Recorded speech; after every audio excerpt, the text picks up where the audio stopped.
Hi everyone, my name is Isaac, welcome back to Copy and Baste. If you're new to the channel, the idea is to recreate dishes from our favorite restaurants. This is episode 3 of the Campechano Taqueria series. In this episode I'm going to prepare the Mexican red sauce, or in Spanish, salsa roja. In case you're wondering, all of these episodes are fundamental building blocks, all in preparation for the first taco we're gonna make from Campechano's menu, Taco el Pastor. But more about that in the following episodes, so stay tuned.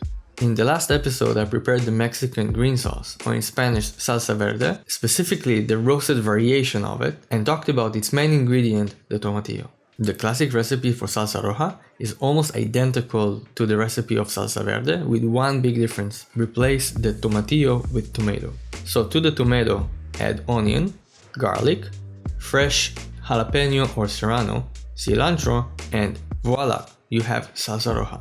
Now, to make things a little bit more interesting, instead of using fresh chiles, I'm gonna use dried chiles, or chiles secos in Spanish. The guajillo chile is going to replace our trusted jalapeno.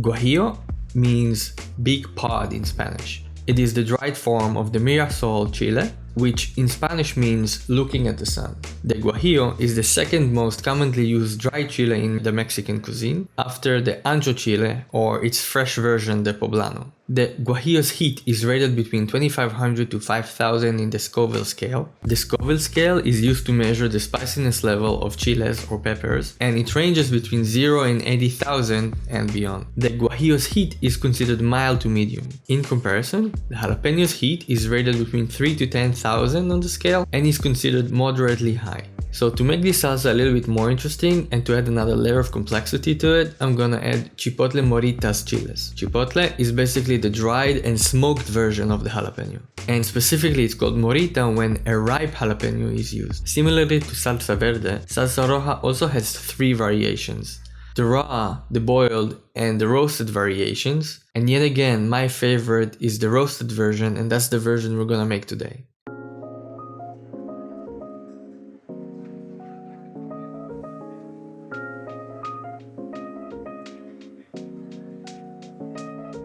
To make salsa roja, first preheat your broiler.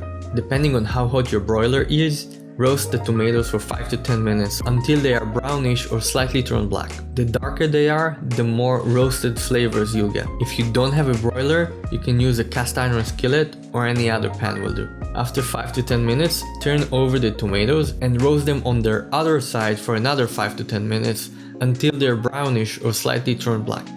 Pro tip: if you ever remove the skin of a tomato, you don't really have to discard it. You can dry it in an oven in a very low temperature, and once it's fully dry, you can use a pestle and mortar to grind the skin into a powder. Tomato powder is perfect for spicing up any dish that needs this classic tomato flavor. Next, I'm going to destem and de-seed the guajillo chiles. If you want your salsa more spicy, you can skip this step and leave them. Roasting dried chiles on a cast iron skillet, or any other spice for that matter, develops their aromas. Using dried instead of fresh chiles in a salsa adds to the salsa deep, rusty, intense flavors. Once done, roast the chiles on a cast iron skillet for 3 to 5 minutes, or until you see the first sign of smoke.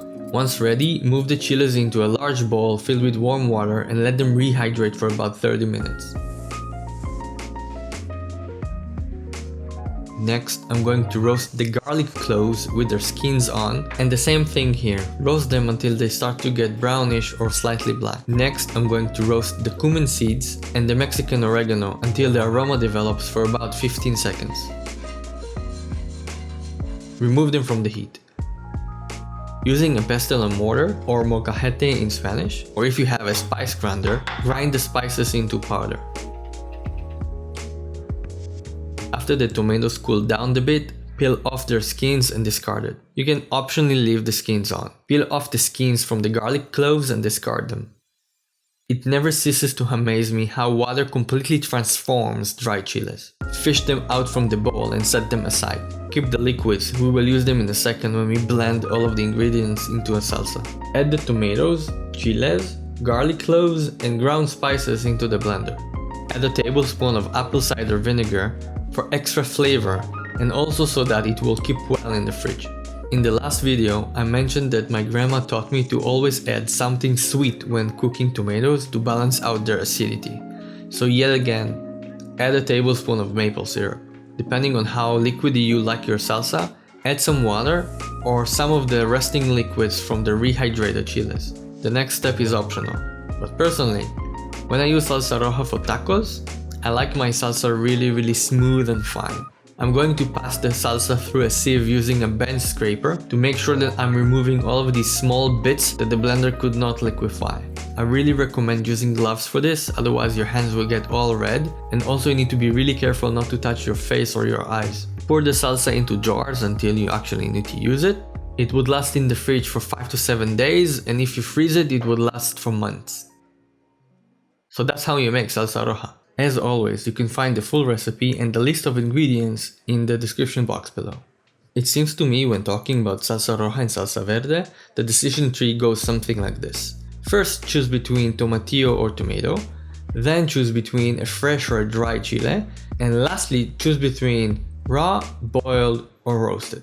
Every region, every state, every city, or even every taqueria, they have their own style and twist on these salsas.